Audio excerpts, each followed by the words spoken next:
사랑하는 형제자매 여러분, 그리고 진리의 말씀을 찾아 이 자리에 함께하신 모든 분들께 우리 주 예수 그리스도의 이름으로 평안과 은총이 가득하기를 기도합니다. 우리 삶에는 저마다 소중히 여기는 책 한 권쯤 있을 겁니다. 어떤 이에게는 인생의 지침이 된 고전이, 또 어떤 이에게는 잊을 수 없는 감동을 준 소설이 있겠지요. 하지만 우리 그리스도인들에게는 그 모든 것을 뛰어넘는 단 한 권의 책, 바로 성경이 있습니다. 하지만 솔직히 고백해 볼까요? 우리 대부분의 집 책장 가장 좋은 곳에 자리하고 있지만 먼지만 쌓여가는 책이 바로 성경은 아닌지요. 마음 한구석에는 늘 읽어야 한다는 부담감이 있지만 막상 펼치면 딱딱하고 어렵게만 느껴져 첫 장을 넘기지 못하고 덮어버린 경험 다들 한 번쯤은 있으실 겁니다. 오늘 우리는 바로 그 고민에 대해 이야기 나누려 합니다. 어떻게 하면 성경 읽기를 의무나 숙제가 아닌 살아계신 하나님과 나누는 기쁘고 설레는 대화로 만들 수 있을까요? 어떻게 하면 그 말씀 속에서 우리를 향한 하나님의 사랑과 지혜를 발견할 수 있을까요? 오늘 이 이야기가 여러분의 마음에 와닿으셨다면 좋아요와 구독으로 저희 채널에 힘을 실어주세요. 여러분의 작은 참여는 더 많은 이들에게 하나님의 은혜를 전하는 아름다운 통로가 될 것입니다. 이 말씀을 듣는 모든 순간 여러분과 가정 위에 하나님의 크신 축복이 함께하기를 소망합니다. 자, 그럼 이제 성경이라는 무한한 지혜의 바다로 함께 떠나보겠습니다. 혹시 성경을 이미 한 번 혹은 여러 번 읽으셨다고 생각하는 분이 계신가요? 물론 훌륭한 일입니다. 하지만 나는 성경을 다 읽었으니 이제 더 읽을 필요가 없다라고 말하는 것은 마치 나는 어제 숨을 쉬었으니 오늘은 쉴 필요가 없다라고 말하는 것과 같습니다. 하나님의 본질이 무한하신 것처럼 그분의 말씀인 성경 또한 무한한 깊이를 담고 있습니다. 마치 깊고 진한 사골 국물처럼 읽고 또 읽을수록 더 깊은 맛과 지혜가 우러나옵니다. 어제 읽었던 구절을 오늘 다시 읽으면 어제는 미처 깨닫지 못했던 새로운 의미와 감동이 샘솟는 것을 경험하게 될 것입니다. 이것은 이 세상에서의 삶뿐만 아니라 영원한 천국에서도 마찬가지입니다. 천국에는 밤이 존재하지 않습니다. 오직 영원한 낮만이 계속될 뿐입니다. 그곳의 태양은 결코 지지 않는데 바로 우리 주 예수 그리스도께서 영원히 빛나는 빛과 태양이 되시기 때문입니다. 우리는 그 영원한 시간 속에서 매 순간 하나님에 대한 새로운 사실을 발견하고 배우게 될 것이며 그 배움은 결코 끝나지 않을 것입니다. 인간의 지성으로는 감히 상상할 수도 없는 놀라운 신비입니다. 그러니 우리가 해야 할 일은 단 하나, 그 진리를 굳게 믿고 신뢰하며 붙드는 것입니다. 같은 성경 구절을 10번 읽으면 10가지 새로운 깨달음을 얻게 될 것입니다. 만약 우리가 진실로 주님을 찾고 구하는 마음으로 말씀을 대한다면 성령께서는 매번 새로운 영감과 지혜를 부어주실 것입니다. 하지만 많은 분들이 어디서부터 어떻게 시작해야 할지 막막해합니다. 그래서 오늘 우리는 성경 읽기를 위한 아주 간단하고 실질적인 첫걸음을 함께 떼어보려 합니다. 첫 번째 단계는 바로 하나님과의 약속을 정하는 것입니다. 구체적인 시간과 분량을 정하는 것이 무엇보다 중요합니다. 만약 시간 날 때 읽어야지라고 막연하게 생각한다면 그 시간은 영원히 오지 않을 것입니다. 우리 삶은 언제나 분주하고 세상은 끊임없이 우리의 시간을 빼앗으려 하기 때문입니다. 매일 특정한 시간을 정하십시오. 아침이든 점심시간이든 잠들기 전이든 여러분이 가장 정신이 맑고 집중할 수 있는 시간을 선택하세요. 그리고 그 시간을 하나님과의 소중한 약속 시간으로 여기십시오. 우리는 병원 예약이나 중요한 비즈니스 미팅이 잡히면 어떻게 하나요? 미리 준비하고 늦지 않기 위해 서두르며 결코 그 약속을 잊거나 가볍게 여기지 않습니다. 이 세상 그 어떤 약속보다 중요한 것이 바로 창조주 하나님과의 약속입니다. 이 시간을 하나님과 1대1로 만나는 거룩한 약속으로 대하십시오. 결코 그 약속을 미루지 마십시오. 오늘 피곤해서 기분이 안 좋아서 내일 읽어야지 라고 생각하는 순간 그 내일은 오지 않을 가능성이 높습니다. 한번 약속을 어기기 시작하면 다시 돌아오기는 매우 어렵습니다. 결코 그 약속을 잊지 마십시오. 결코 그 약속을 변경하지 마십시오. 결코 그 약속을 취소하지 마십시오. 우리의 육신의 건강 문제를 상담하기 위해 의사와의 약속은 그렇게 중요하게 여기면서 우리의 영혼을 돌보시는 만유의 의사이신 예수 그리스도와의 약속을 소홀히 해서야 되겠습니까? 두 번째 단계는 양보다 질에 집중하는 것입니다. 특히 남성분들은 남자라면 이 정도는 읽어야지 하는 생각에 처음부터 마태복음 28장을 하루에 다 읽으려고 할지도 모릅니다. 마치 F1 경주용 자동차처럼 엄청난 속도로 글자만 훑고 지나가겠지요. 하지만 그렇게 읽고 나면 머릿속에 남는 것이 있을까요? 아마 아무것도 없을 겁니다. 우리가 주님의 기도를 드릴 때를 생각해 보십시오. 어떤 이들은 너무나 빨리 읊조려서 무슨 말을 하는지 알아들을 수조차 없습니다. 그것이 과연 기도일까요? 사랑하는 사람과 대화할 때 우리는 눕거나 엎드린 자세에 신경 쓰지 않습니다. 중요한 것은 상대방에게 집중하고 마음을 다하는 것입니다. 하나님과의 대화도 마찬가지입니다. 매일 아주 적은 양이라도 마음을 다해 꾸준히 읽는 것이 한 번에 수십 장을 읽고 몇 달간 성경을 펴지 않는 것보다 훨씬 낫습니다. 이것은 마치 구약시대 하나님께서 광야의 이스라엘 백성에게 만나를 내려주신 이야기와 같습니다. 출애굽기 12장을 보면 홍해를 건넌 장정만 60만 명이었고 여성과 아이들을 포함하면 수백만 명에 달했습니다. 하나님은 이 거대한 무리를 40년간 광야에서 먹이셨습니다. 하나님께서는 모세에게 매일 하늘에서 만나를 내려주시겠다고 약속하셨습니다. 전능하신 하나님께서는 원하셨다면 일주일치, 한 달치, 심지어 1년치 만나를 한 번에 내려주실 수도 있었습니다.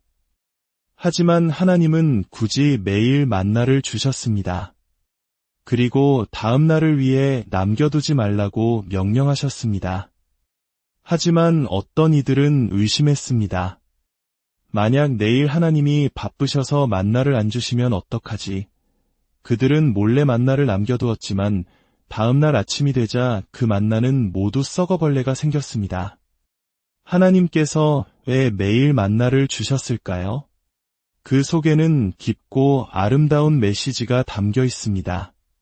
그것은 바로 사랑하는 사람과는 매일 보고 싶다는 하나님의 마음입니다. 하나님은 우리를 너무나 사랑하시기에 매일 우리를 만나고 싶어 하십니다. 그래서 하루치 양식만 주신 것입니다. 내일 또 만나서 사랑을 나누고 싶으셨기 때문입니다. 성경 읽기는 바로 이 만나와 같습니다. 양을 채우기 위한 의무가 아니라 매일 나를 만나고 싶어 하시는 하나님과의 사랑의 교제입니다. 여러분이 진정 주님을 사랑한다면 매일 그분과 대화하고 싶을 것입니다. 약혼자와 단 몇 시간을 함께 보내고 헤어져도 집에 도착하자마자 보고 싶다는 메시지를 보내는 것처럼 말입니다. 기독교 신앙은 의무와 책임의 종교가 아닙니다. 예수 그리스도라는 한 인격을 뜨겁게 사랑하는 것입니다. 그분을 사랑한다면 매일 그분의 말씀을 듣고 싶고 매일 그분과 함께하고 싶을 것입니다. 세 번째 단계는 이해를 구하는 기도로 시작하는 것입니다. 성경을 펴기 전에 먼저 이렇게 기도하십시오. 주님, 말씀하여 주옵소서. 주님의 종 오이 듣겠나이다. 여러분의 이름을 넣어 기도하십시오. 하나님은 여러분의 이름을 아시지만 여러분의 입술을 통해 듣기를 원하십니다. 주님, 오늘 이 말씀을 통해 저에게 무엇을 말씀하고 싶으신지 가르쳐 주시고 깨닫게 하소서. 구하라, 그러면 너희에게 주실 것이요. 찾으라, 그러면 찾아낼 것이요. 문을 두드리라, 그러면 너희에게 열릴 것이니. 이렇게 기도하고 말씀을 읽을 때 여러분의 영적인 눈은 이전과 비교할 수 없을 만큼 밝게 열릴 것입니다. 하지만 혹시 이렇게 기도하고 읽었는데도 아무런 깨달음이 없다고 느낄 수도 있습니다. 실망하지 마십시오. 오늘 당장 말씀의 영향을 받지 못했다 할지라도 그 말씀은 사라지지 않습니다. 나중에 여러분의 삶의 어느 순간에 반드시 놀라운 방식으로 역사할 것입니다. 이탈리아 마피아의 일원이었던 한 남자의 실화가 있습니다. 그는 어릴 적 교회에서 복사로 섬겼던 아이였습니다. 부모님을 따라 교회에 다니며 순수하게 자랐지만 나쁜 친구들을 만나면서 살인과 강도짓을 일삼는 범죄자가 되었습니다. 어느 날 그는 은행을 털 계획을 세웁니다. 금고 담당자에게 총을 겨누고 그의 아내와 세 자녀의 이름까지 대며 협박합니다. 금고를 열지 않으면 당신과 당신 가족을 모두 죽이겠다. 그는 돈 가방을 챙겨 유유히 빠져나왔고 기차역으로 향했습니다. 기차에 올라탄 그는 문 옆에 서 있었습니다. 잠시 후 문이 닫힙니다. 라는 안내방송과 함께 기차 문이 닫히고 기차는 출발했습니다. 그 순간 그의 머릿속에서 어떤 종이 울렸습니다. 문이 닫힌다. 어디서 들어본 말이지. 그는 기억을 더듬어 올라가기 시작했습니다. 그리고 마침내 수십 년 전 주일학교에서 배웠던 10처녀의 비유를 떠올렸습니다. 마태복음 25장에 나오는 슬기로운 5처녀와 어리석은 5처녀의 이야기였습니다. 어리석은 처녀들이 문을 두드리며 열어달라고 간청했지만 주님께서는 문은 닫혔다. 나는 너희를 알지 못하노라 라고 말씀하셨습니다. 그는 두려움에 휩싸였습니다. 지금 닫힌 것은 기차 문이지만 내가 회개하지 않는다면 언젠가 내 앞에서 닫힐 것은 자비의 문일 것이다. 그는 다음 역에서 내리자마자 가장 가까운 경찰서로 달려가 돈가방과 함께 자수했습니다. 그리고 진심으로 회개했습니다. 어린 시절 주일학교에서 들었던 단 한 구절의 말씀이 수십 년이 지난 후 한 사람의 영혼을 구원한 것입니다. 오늘 성경을 읽고 아무것도 느끼지 못했다고 해서 낙심하지 마십시오. 그 말씀은 여러분 안에 씨앗처럼 심겨 가장 필요한 순간에 여러분을 구원하고 일으켜 세울 것입니다. 주님을 신뢰하십시오. 또한 성경 읽기는 어둠 속에서 등불을 드는 것과 같습니다.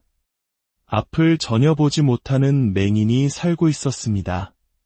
전기가 없던 시절이라 사람들은 밤에 외출할 때 등불을 들고 다녔습니다.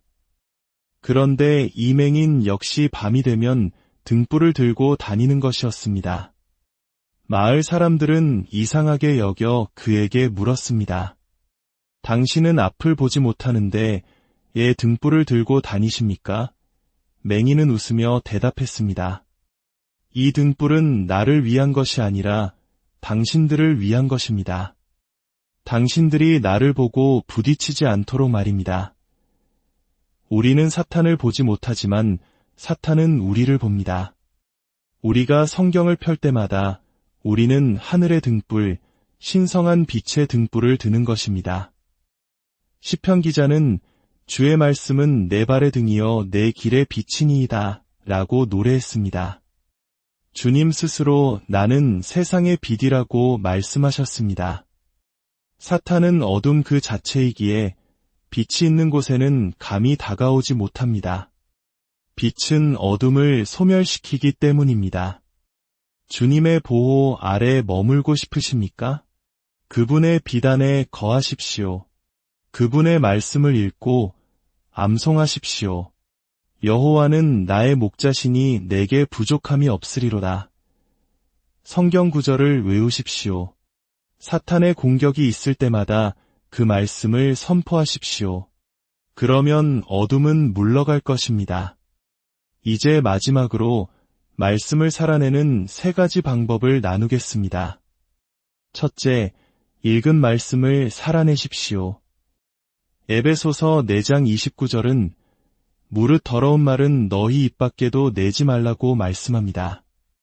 오늘 이 말씀을 읽었다면 내일 하루 동안 이 말씀을 실천하기 위해 노력해 보십시오. 한 젊은이가 있었습니다. 그는 잠들기 전 주님께 이렇게 약속했습니다. 주님, 내일 하루는 어떤 일이 있어도 절대로 화를 내지 않겠습니다.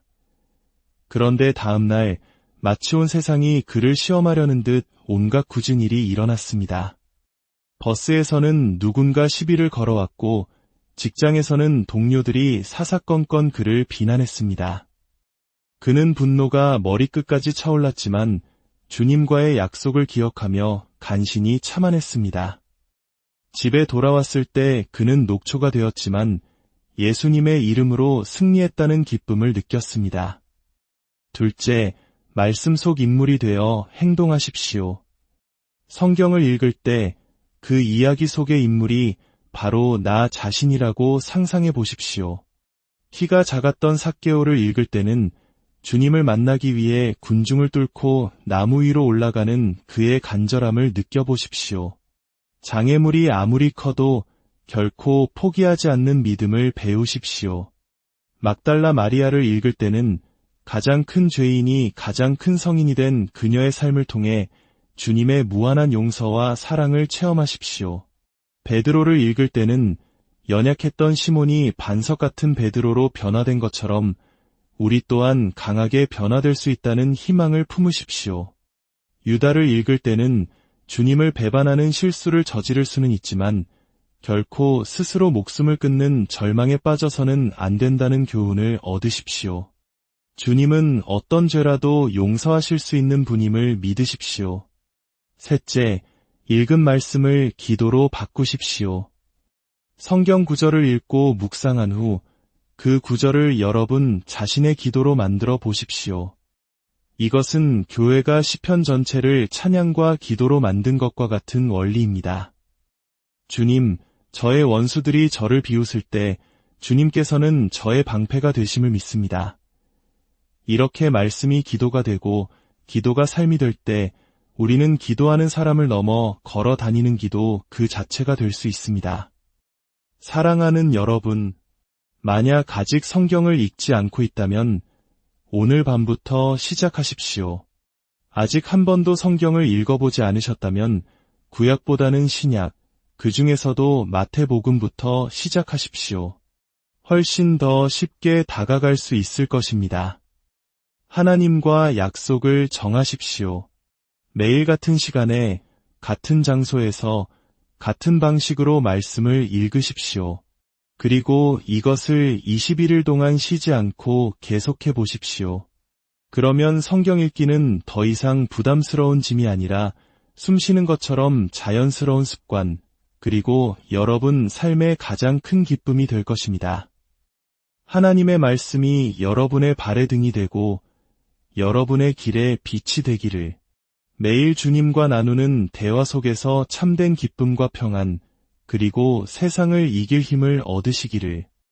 우리 주 예수 그리스도의 이름으로 여러분과 여러분의 가정 위에 크신 축복이 넘치기를 간절히 기도합니다. 사랑하는 형제자매 여러분, 그리고 진리의 말씀을 찾아 이 자리에 함께하신 모든 분들께 우리 주 예수 그리스도의 이름으로 평안과 은총이 가득하기를 기도합니다. 우리 삶에는 저마다 소중히 여기는 책 한 권쯤 있을 겁니다. 어떤 이에게는 인생의 지침이 된 고전이, 또 어떤 이에게는 잊을 수 없는 감동을 준 소설이 있겠지요. 하지만 우리 그리스도인들에게는 그 모든 것을 뛰어넘는 단 한 권의 책, 바로 성경이 있습니다. 하지만 솔직히 고백해 볼까요? 우리 대부분의 집 책장 가장 좋은 곳에 자리하고 있지만 먼지만 쌓여가는 책이 바로 성경은 아닌지요. 마음 한구석에는 늘 읽어야 한다는 부담감이 있지만 막상 펼치면 딱딱하고 어렵게만 느껴져 첫 장을 넘기지 못하고 덮어버린 경험 다들 한 번쯤은 있으실 겁니다. 오늘 우리는 바로 그 고민에 대해 이야기 나누려 합니다. 어떻게 하면 성경 읽기를 의무나 숙제가 아닌 살아계신 하나님과 나누는 기쁘고 설레는 대화로 만들 수 있을까요? 어떻게 하면 그 말씀 속에서 우리를 향한 하나님의 사랑과 지혜를 발견할 수 있을까요? 오늘 이 이야기가 여러분의 마음에 와닿으셨다면 좋아요와 구독으로 저희 채널에 힘을 실어주세요. 여러분의 작은 참여는 더 많은 이들에게 하나님의 은혜를 전하는 아름다운 통로가 될 것입니다. 이 말씀을 듣는 모든 순간 여러분과 가정 위에 하나님의 크신 축복이 함께하기를 소망합니다. 자, 그럼 이제 성경이라는 무한한 지혜의 바다로 함께 떠나보겠습니다.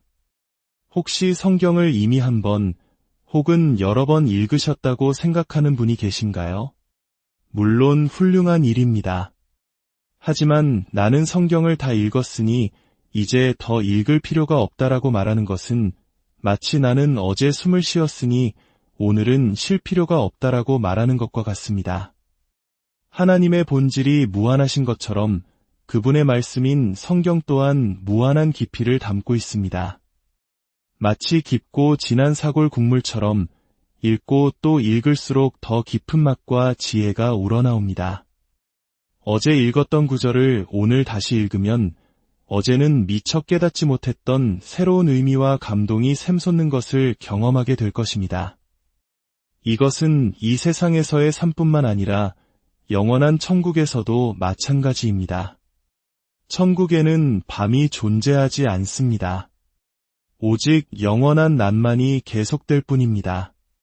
그곳의 태양은 결코 지지 않는데 바로 우리 주 예수 그리스도께서 영원히 빛나는 빛과 태양이 되시기 때문입니다. 우리는 그 영원한 시간 속에서 매 순간 하나님에 대한 새로운 사실을 발견하고 배우게 될 것이며 그 배움은 결코 끝나지 않을 것입니다. 인간의 지성으로는 감히 상상할 수도 없는 놀라운 신비입니다. 그러니 우리가 해야 할 일은 단 하나, 그 진리를 굳게 믿고 신뢰하며 붙드는 것입니다. 같은 성경 구절을 10번 읽으면 10가지 새로운 깨달음을 얻게 될 것입니다. 만약 우리가 진실로 주님을 찾고 구하는 마음으로 말씀을 대한다면 성령께서는 매번 새로운 영감과 지혜를 부어주실 것입니다. 하지만 많은 분들이 어디서부터 어떻게 시작해야 할지 막막해합니다. 그래서 오늘 우리는 성경 읽기를 위한 아주 간단하고 실질적인 첫걸음을 함께 떼어보려 합니다. 첫 번째 단계는 바로 하나님과의 약속을 정하는 것입니다.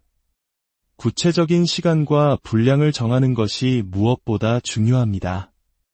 만약 시간 날 때 읽어야지라고 막연하게 생각한다면 그 시간은 영원히 오지 않을 것입니다. 우리 삶은 언제나 분주하고 세상은 끊임없이 우리의 시간을 빼앗으려 하기 때문입니다. 매일 특정한 시간을 정하십시오. 아침이든 점심시간이든 잠들기 전이든 여러분이 가장 정신이 맑고 집중할 수 있는 시간을 선택하세요. 그리고 그 시간을 하나님과의 소중한 약속 시간으로 여기십시오. 우리는 병원 예약이나 중요한 비즈니스 미팅이 잡히면 어떻게 하나요? 미리 준비하고 늦지 않기 위해 서두르며 결코 그 약속을 잊거나 가볍게 여기지 않습니다. 이 세상 그 어떤 약속보다 중요한 것이 바로 창조주 하나님과의 약속입니다. 이 시간을 하나님과 1대1로 만나는 거룩한 약속으로 대하십시오.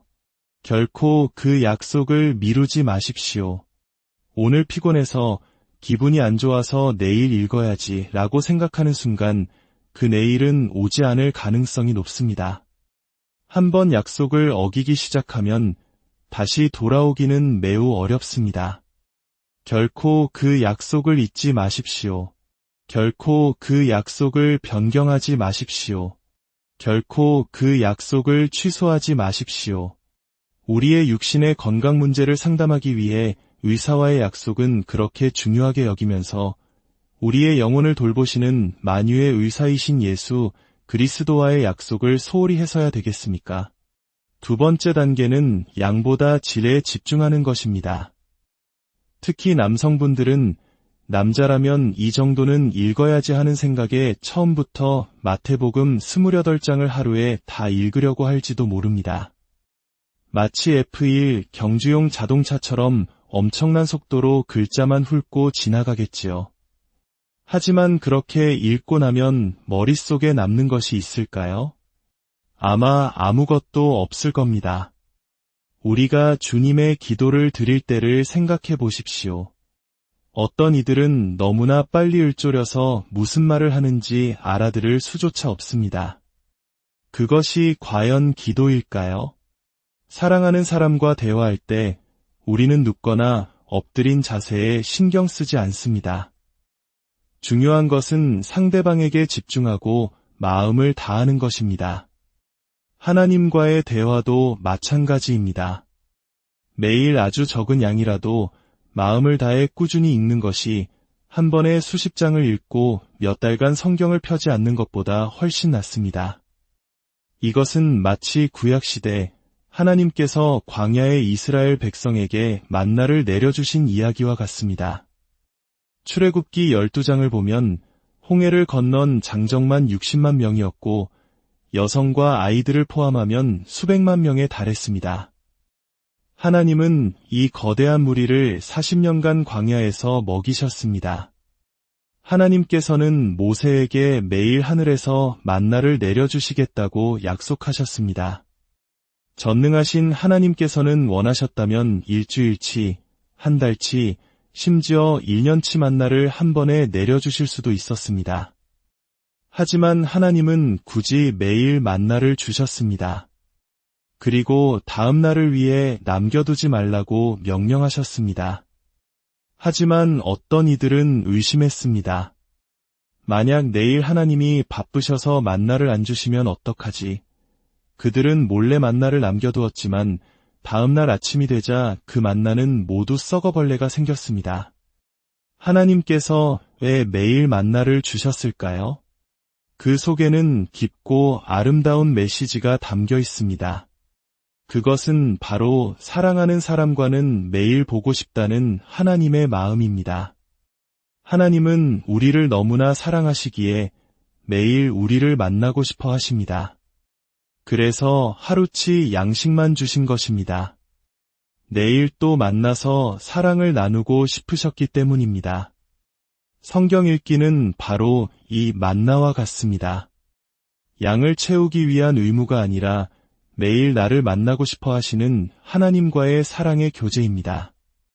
여러분이 진정 주님을 사랑한다면 매일 그분과 대화하고 싶을 것입니다. 약혼자와 단 몇 시간을 함께 보내고 헤어져도 집에 도착하자마자 보고 싶다는 메시지를 보내는 것처럼 말입니다.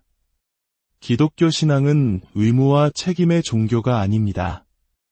예수 그리스도라는 한 인격을 뜨겁게 사랑하는 것입니다. 그분을 사랑한다면 매일 그분의 말씀을 듣고 싶고 매일 그분과 함께하고 싶을 것입니다. 세 번째 단계는 이해를 구하는 기도로 시작하는 것입니다. 성경을 펴기 전에 먼저 이렇게 기도하십시오. 주님, 말씀하여 주옵소서. 주님의 종 오이 듣겠나이다. 여러분의 이름을 넣어 기도하십시오.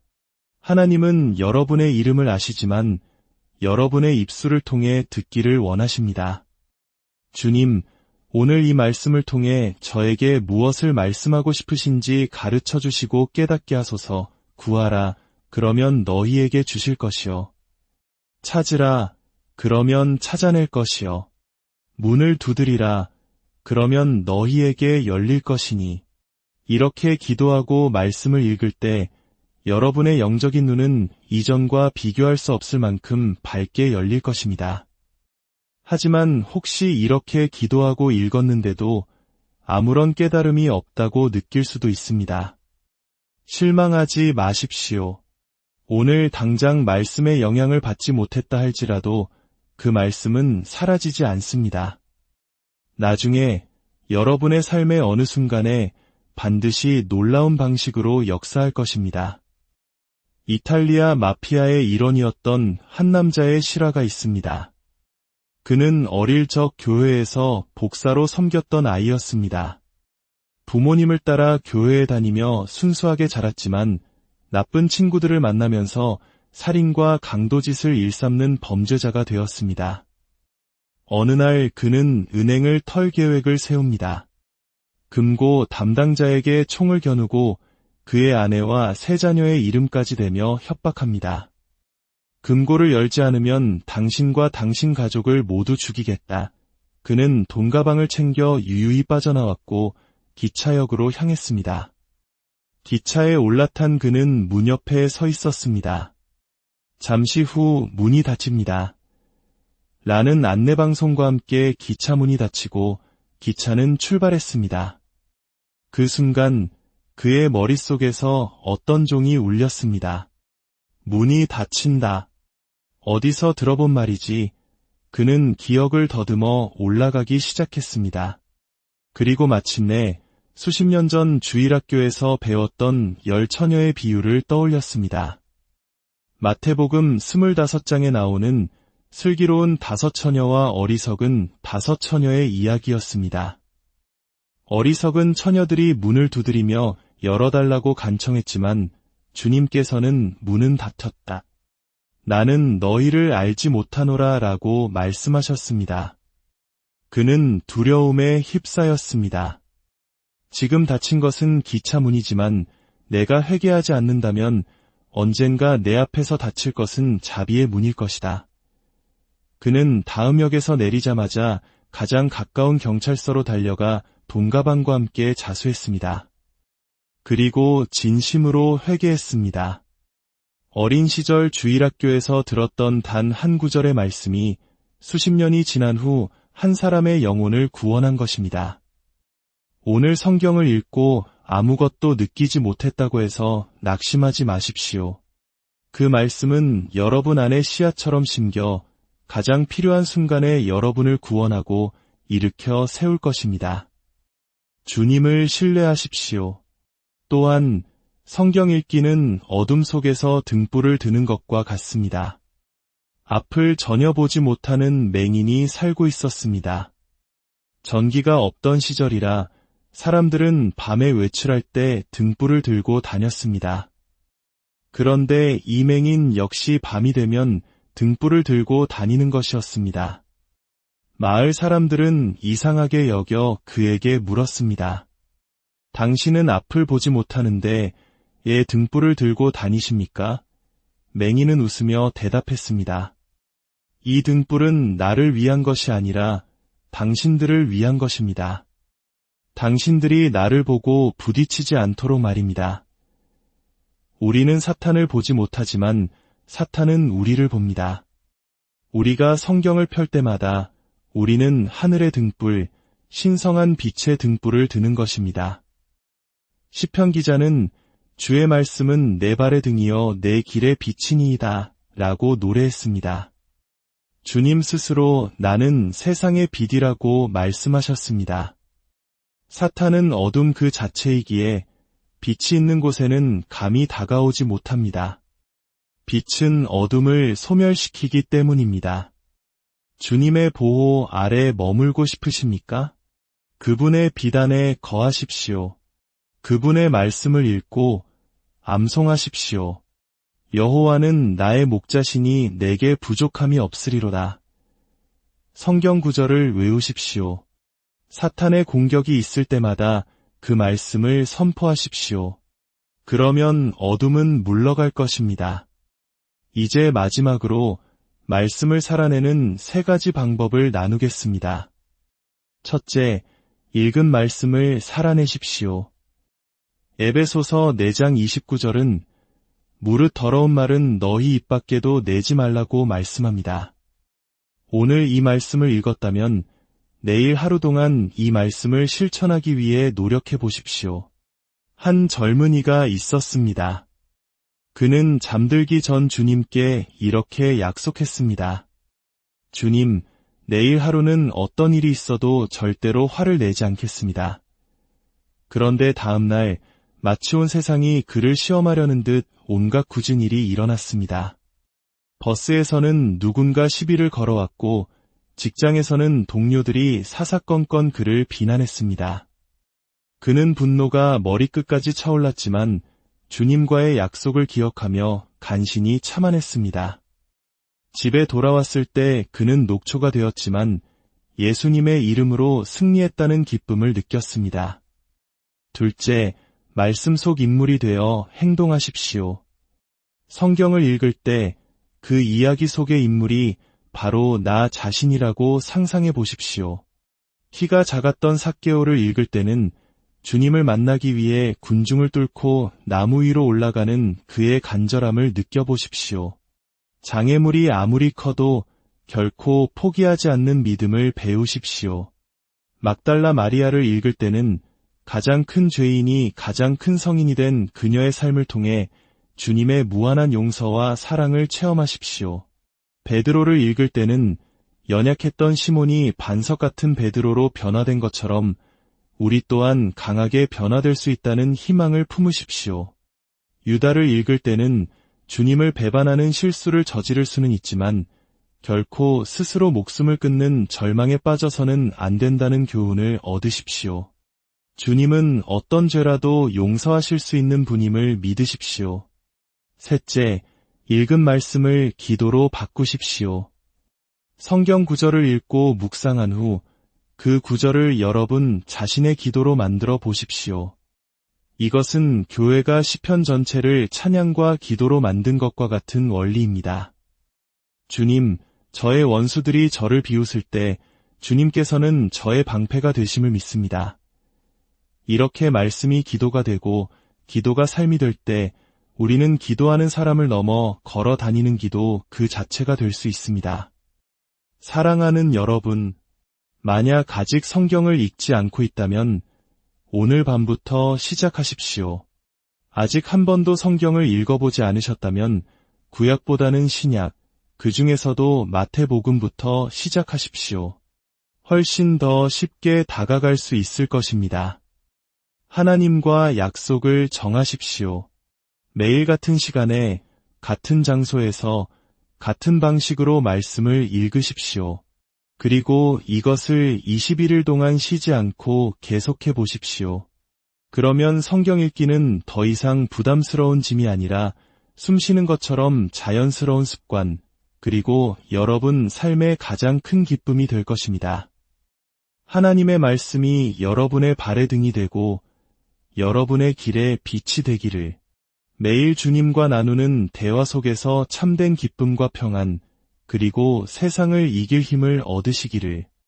우리 주 예수 그리스도의 이름으로 여러분과 여러분의 가정 위에 크신 축복이 넘치기를 간절히 기도합니다. 사랑하는 형제자매 여러분, 그리고 진리의 말씀을 찾아 이 자리에 함께하신 모든 분들께 우리 주 예수 그리스도의 이름으로 평안과 은총이 가득하기를 기도합니다. 우리 삶에는 저마다 소중히 여기는 책 한 권쯤 있을 겁니다. 어떤 이에게는 인생의 지침이 된 고전이, 또 어떤 이에게는 잊을 수 없는 감동을 준 소설이 있겠지요. 하지만 우리 그리스도인들에게는 그 모든 것을 뛰어넘는 단 한 권의 책, 바로 성경이 있습니다. 하지만 솔직히 고백해 볼까요? 우리 대부분의 집 책장 가장 좋은 곳에 자리하고 있지만 먼지만 쌓여가는 책이 바로 성경은 아닌지요. 마음 한구석에는 늘 읽어야 한다는 부담감이 있지만 막상 펼치면 딱딱하고 어렵게만 느껴져 첫 장을 넘기지 못하고 덮어버린 경험 다들 한 번쯤은 있으실 겁니다. 오늘 우리는 바로 그 고민에 대해 이야기 나누려 합니다. 어떻게 하면 성경 읽기를 의무나 숙제가 아닌 살아계신 하나님과 나누는 기쁘고 설레는 대화로 만들 수 있을까요? 어떻게 하면 그 말씀 속에서 우리를 향한 하나님의 사랑과 지혜를 발견할 수 있을까요? 오늘 이 이야기가 여러분의 마음에 와닿으셨다면 좋아요와 구독으로 저희 채널에 힘을 실어주세요. 여러분의 작은 참여는 더 많은 이들에게 하나님의 은혜를 전하는 아름다운 통로가 될 것입니다. 이 말씀을 듣는 모든 순간 여러분과 가정 위에 하나님의 크신 축복이 함께하기를 소망합니다. 자, 그럼 이제 성경이라는 무한한 지혜의 바다로 함께 떠나보겠습니다. 혹시 성경을 이미 한 번 혹은 여러 번 읽으셨다고 생각하는 분이 계신가요? 물론 훌륭한 일입니다. 하지만 나는 성경을 다 읽었으니 이제 더 읽을 필요가 없다라고 말하는 것은 마치 나는 어제 숨을 쉬었으니 오늘은 쉴 필요가 없다라고 말하는 것과 같습니다. 하나님의 본질이 무한하신 것처럼 그분의 말씀인 성경 또한 무한한 깊이를 담고 있습니다. 마치 깊고 진한 사골 국물처럼 읽고 또 읽을수록 더 깊은 맛과 지혜가 우러나옵니다. 어제 읽었던 구절을 오늘 다시 읽으면 어제는 미처 깨닫지 못했던 새로운 의미와 감동이 샘솟는 것을 경험하게 될 것입니다. 이것은 이 세상에서의 삶뿐만 아니라 영원한 천국에서도 마찬가지입니다. 천국에는 밤이 존재하지 않습니다. 오직 영원한 낮만이 계속될 뿐입니다. 그곳의 태양은 결코 지지 않는데 바로 우리 주 예수 그리스도께서 영원히 빛나는 빛과 태양이 되시기 때문입니다. 우리는 그 영원한 시간 속에서 매 순간 하나님에 대한 새로운 사실을 발견하고 배우게 될 것이며 그 배움은 결코 끝나지 않을 것입니다. 인간의 지성으로는 감히 상상할 수도 없는 놀라운 신비입니다. 그러니 우리가 해야 할 일은 단 하나, 그 진리를 굳게 믿고 신뢰하며 붙드는 것입니다. 같은 성경 구절을 10번 읽으면 10가지 새로운 깨달음을 얻게 될 것입니다. 만약 우리가 진실로 주님을 찾고 구하는 마음으로 말씀을 대한다면 성령께서는 매번 새로운 영감과 지혜를 부어주실 것입니다. 하지만 많은 분들이 어디서부터 어떻게 시작해야 할지 막막해합니다. 그래서 오늘 우리는 성경 읽기를 위한 아주 간단하고 실질적인 첫걸음을 함께 떼어보려 합니다. 첫 번째 단계는 바로 하나님과의 약속을 정하는 것입니다. 구체적인 시간과 분량을 정하는 것이 무엇보다 중요합니다. 만약 시간 날 때 읽어야지라고 막연하게 생각한다면 그 시간은 영원히 오지 않을 것입니다. 우리 삶은 언제나 분주하고 세상은 끊임없이 우리의 시간을 빼앗으려 하기 때문입니다. 매일 특정한 시간을 정하십시오. 아침이든 점심시간이든 잠들기 전이든 여러분이 가장 정신이 맑고 집중할 수 있는 시간을 선택하세요. 그리고 그 시간을 하나님과의 소중한 약속 시간으로 여기십시오. 우리는 병원 예약이나 중요한 비즈니스 미팅이 잡히면 어떻게 하나요? 미리 준비하고 늦지 않기 위해 서두르며 결코 그 약속을 잊거나 가볍게 여기지 않습니다. 이 세상 그 어떤 약속보다 중요한 것이 바로 창조주 하나님과의 약속입니다. 이 시간을 하나님과 1대1로 만나는 거룩한 약속으로 대하십시오. 결코 그 약속을 미루지 마십시오. 오늘 피곤해서 기분이 안 좋아서 내일 읽어야지 라고 생각하는 순간 그 내일은 오지 않을 가능성이 높습니다. 한번 약속을 어기기 시작하면 다시 돌아오기는 매우 어렵습니다. 결코 그 약속을 잊지 마십시오. 결코 그 약속을 변경하지 마십시오. 결코 그 약속을 취소하지 마십시오. 우리의 육신의 건강 문제를 상담하기 위해 의사와의 약속은 그렇게 중요하게 여기면서 우리의 영혼을 돌보시는 만유의 의사이신 예수 그리스도와의 약속을 소홀히 해서야 되겠습니까? 두 번째 단계는 양보다 질에 집중하는 것입니다. 특히 남성분들은 남자라면 이 정도는 읽어야지 하는 생각에 처음부터 마태복음 28장을 하루에 다 읽으려고 할지도 모릅니다. 마치 F1 경주용 자동차처럼 엄청난 속도로 글자만 훑고 지나가겠지요. 하지만 그렇게 읽고 나면 머릿속에 남는 것이 있을까요? 아마 아무것도 없을 겁니다. 우리가 주님의 기도를 드릴 때를 생각해 보십시오. 어떤 이들은 너무나 빨리 읊조려서 무슨 말을 하는지 알아들을 수조차 없습니다. 그것이 과연 기도일까요? 사랑하는 사람과 대화할 때 우리는 눕거나 엎드린 자세에 신경 쓰지 않습니다. 중요한 것은 상대방에게 집중하고 마음을 다하는 것입니다. 하나님과의 대화도 마찬가지입니다. 매일 아주 적은 양이라도 마음을 다해 꾸준히 읽는 것이 한 번에 수십 장을 읽고 몇 달간 성경을 펴지 않는 것보다 훨씬 낫습니다. 이것은 마치 구약시대 하나님께서 광야의 이스라엘 백성에게 만나를 내려주신 이야기와 같습니다. 출애굽기 12장을 보면 홍해를 건넌 장정만 60만 명이었고 여성과 아이들을 포함하면 수백만 명에 달했습니다. 하나님은 이 거대한 무리를 40년간 광야에서 먹이셨습니다. 하나님께서는 모세에게 매일 하늘에서 만나를 내려주시겠다고 약속하셨습니다. 전능하신 하나님께서는 원하셨다면 일주일치, 한 달치, 심지어 1년치 만나를 한 번에 내려주실 수도 있었습니다. 하지만 하나님은 굳이 매일 만나를 주셨습니다. 그리고 다음 날을 위해 남겨두지 말라고 명령하셨습니다. 하지만 어떤 이들은 의심했습니다. 만약 내일 하나님이 바쁘셔서 만나를 안 주시면 어떡하지? 그들은 몰래 만나를 남겨두었지만 다음 날 아침이 되자 그 만나는 모두 썩어벌레가 생겼습니다. 하나님께서 왜 매일 만나를 주셨을까요? 그 속에는 깊고 아름다운 메시지가 담겨 있습니다. 그것은 바로 사랑하는 사람과는 매일 보고 싶다는 하나님의 마음입니다. 하나님은 우리를 너무나 사랑하시기에 매일 우리를 만나고 싶어 하십니다. 그래서 하루치 양식만 주신 것입니다. 내일 또 만나서 사랑을 나누고 싶으셨기 때문입니다. 성경 읽기는 바로 이 만나와 같습니다. 양을 채우기 위한 의무가 아니라 매일 나를 만나고 싶어 하시는 하나님과의 사랑의 교제입니다. 여러분이 진정 주님을 사랑한다면 매일 그분과 대화하고 싶을 것입니다. 약혼자와 단 몇 시간을 함께 보내고 헤어져도 집에 도착하자마자 보고 싶다는 메시지를 보내는 것처럼 말입니다. 기독교 신앙은 의무와 책임의 종교가 아닙니다.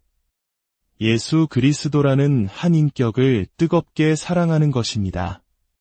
그분을 사랑한다면 매일 그분의 말씀을 듣고 싶고 매일 그분과 함께하고 싶을 것입니다. 세 번째 단계는 이해를 구하는 기도로 시작하는 것입니다. 성경을 펴기 전에 먼저 이렇게 기도하십시오. 주님, 말씀하여 주옵소서. 주님의 종 오이 듣겠나이다. 여러분의 이름을 넣어 기도하십시오. 하나님은 여러분의 이름을 아시지만 여러분의 입술을 통해 듣기를 원하십니다. 주님, 오늘 이 말씀을 통해 저에게 무엇을 말씀하고 싶으신지 가르쳐 주시고 깨닫게 하소서. 구하라, 그러면 너희에게 주실 것이요. 찾으라, 그러면 찾아낼 것이요. 문을 두드리라, 그러면 너희에게 열릴 것이니. 이렇게 기도하고 말씀을 읽을 때 여러분의 영적인 눈은 이전과 비교할 수 없을 만큼 밝게 열릴 것입니다. 하지만 혹시 이렇게 기도하고 읽었는데도 아무런 깨달음이 없다고 느낄 수도 있습니다. 실망하지 마십시오. 오늘 당장 말씀의 영향을 받지 못했다 할지라도 그 말씀은 사라지지 않습니다.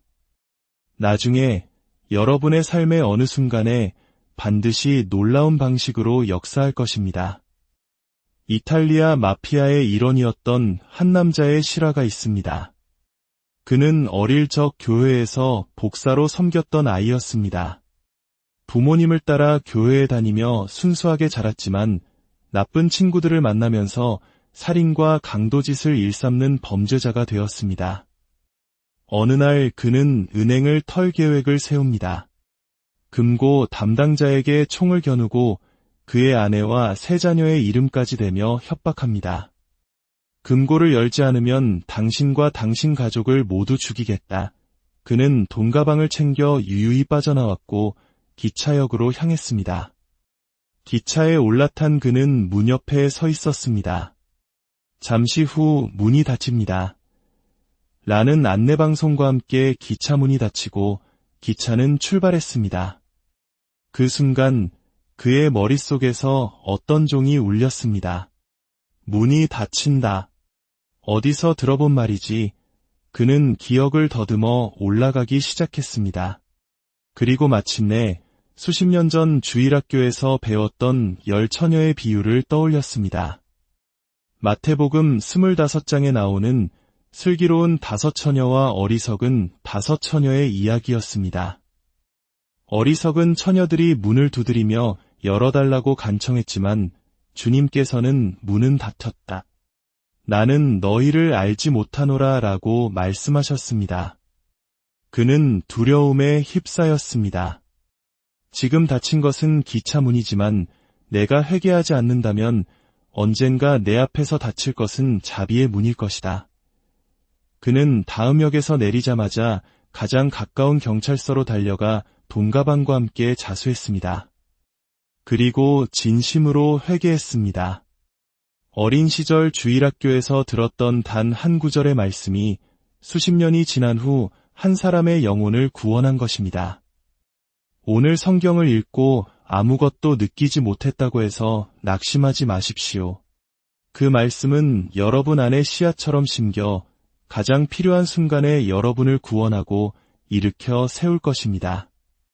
주님을 신뢰하십시오. 또한 성경 읽기는 어둠 속에서 등불을 드는 것과 같습니다. 앞을 전혀 보지 못하는 맹인이 살고 있었습니다. 전기가 없던 시절이라 사람들은 밤에 외출할 때 등불을 들고 다녔습니다. 그런데 이 맹인 역시 밤이 되면 등불을 들고 다니는 것이었습니다. 마을 사람들은 이상하게 여겨 그에게 물었습니다. 당신은 앞을 보지 못하는데 왜 등불을 들고 다니십니까? 맹인은 웃으며 대답했습니다. 이 등불은 나를 위한 것이 아니라 당신들을 위한 것입니다. 당신들이 나를 보고 부딪히지 않도록 말입니다. 우리는 사탄을 보지 못하지만 사탄은 우리를 봅니다. 우리가 성경을 펼 때마다 우리는 하늘의 등불, 신성한 빛의 등불을 드는 것입니다. 시편 기자는 주의 말씀은 내 발의 등이여 내 길의 빛이니이다 라고 노래했습니다. 주님 스스로 나는 세상의 빛이라고 말씀하셨습니다. 사탄은 어둠 그 자체이기에 빛이 있는 곳에는 감히 다가오지 못합니다. 빛은 어둠을 소멸시키기 때문입니다. 주님의 보호 아래 머물고 싶으십니까? 그분의 빛 안에 거하십시오. 그분의 말씀을 읽고 암송하십시오. 여호와는 나의 목자시니 내게 부족함이 없으리로다. 성경 구절을 외우십시오. 사탄의 공격이 있을 때마다 그 말씀을 선포하십시오. 그러면 어둠은 물러갈 것입니다. 이제 마지막으로 말씀을 살아내는 3가지 방법을 나누겠습니다. 첫째, 읽은 말씀을 살아내십시오. 에베소서 4장 29절은 무릇 더러운 말은 너희 입 밖에도 내지 말라고 말씀합니다. 오늘 이 말씀을 읽었다면 내일 하루 동안 이 말씀을 실천하기 위해 노력해 보십시오. 한 젊은이가 있었습니다. 그는 잠들기 전 주님께 이렇게 약속했습니다. 주님, 내일 하루는 어떤 일이 있어도 절대로 화를 내지 않겠습니다. 그런데 다음 날 마치 온 세상이 그를 시험하려는 듯 온갖 굳은 일이 일어났습니다. 버스에서는 누군가 시비를 걸어왔고 직장에서는 동료들이 사사건건 그를 비난했습니다. 그는 분노가 머리끝까지 차올랐지만 주님과의 약속을 기억하며 간신히 참아냈습니다. 집에 돌아왔을 때 그는 녹초가 되었지만 예수님의 이름으로 승리했다는 기쁨을 느꼈습니다. 둘째, 말씀 속 인물이 되어 행동하십시오. 성경을 읽을 때 그 이야기 속의 인물이 바로 나 자신이라고 상상해 보십시오. 키가 작았던 삭개오를 읽을 때는 주님을 만나기 위해 군중을 뚫고 나무 위로 올라가는 그의 간절함을 느껴보십시오. 장애물이 아무리 커도 결코 포기하지 않는 믿음을 배우십시오. 막달라 마리아를 읽을 때는 가장 큰 죄인이 가장 큰 성인이 된 그녀의 삶을 통해 주님의 무한한 용서와 사랑을 체험하십시오. 베드로를 읽을 때는 연약했던 시몬이 반석 같은 베드로로 변화된 것처럼 우리 또한 강하게 변화될 수 있다는 희망을 품으십시오. 유다를 읽을 때는 주님을 배반하는 실수를 저지를 수는 있지만 결코 스스로 목숨을 끊는 절망에 빠져서는 안 된다는 교훈을 얻으십시오. 주님은 어떤 죄라도 용서하실 수 있는 분임을 믿으십시오. 셋째, 읽은 말씀을 기도로 바꾸십시오. 성경 구절을 읽고 묵상한 후 그 구절을 여러분 자신의 기도로 만들어 보십시오. 이것은 교회가 시편 전체를 찬양과 기도로 만든 것과 같은 원리입니다. 주님, 저의 원수들이 저를 비웃을 때 주님께서는 저의 방패가 되심을 믿습니다. 이렇게 말씀이 기도가 되고 기도가 삶이 될 때 우리는 기도하는 사람을 넘어 걸어 다니는 기도 그 자체가 될 수 있습니다. 사랑하는 여러분, 만약 아직 성경을 읽지 않고 있다면 오늘 밤부터 시작하십시오. 아직 한 번도 성경을 읽어보지 않으셨다면 구약보다는 신약, 그 중에서도 마태복음부터 시작하십시오. 훨씬 더 쉽게 다가갈 수 있을 것입니다. 하나님과 약속을 정하십시오. 매일 같은 시간에 같은 장소에서 같은 방식으로 말씀을 읽으십시오. 그리고 이것을 21일 동안 쉬지 않고 계속해 보십시오.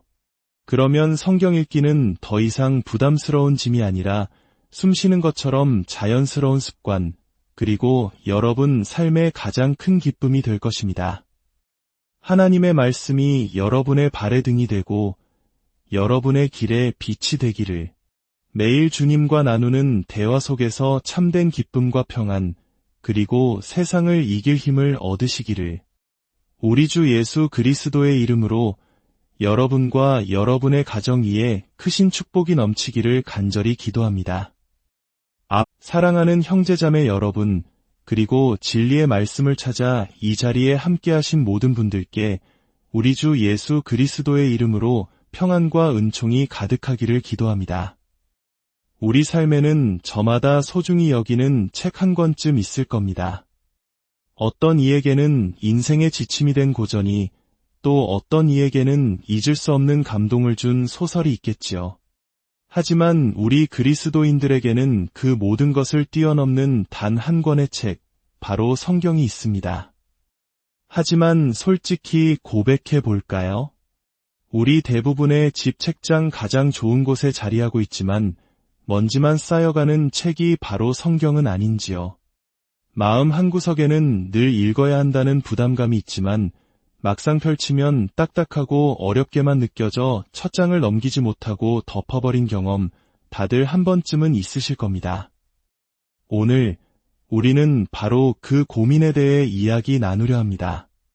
어떻게 하면 성경 읽기를 의무나 숙제가 아닌 살아계신 하나님과 나누는 기쁘고 설레는 대화로 만들 수 있을까요? 어떻게 하면 그 말씀 속에서 우리를 향한 하나님의 사랑과 지혜를 발견할 수 있을까요? 오늘 이 이야기가 여러분의 마음에 와닿으셨다면 좋아요와 구독으로 저희 채널에 힘을 실어주세요. 여러분의 작은 참여는 더 많은 이들에게 하나님의 은혜를 전하는 아름다운 통로가 될 것입니다. 이 말씀을 듣는 모든 순간 여러분과 가정 위에 하나님의 크신 축복이 함께하기를 소망합니다. 자, 그럼 이제 성경이라는 무한한 지혜의 바다로 함께 떠나보겠습니다.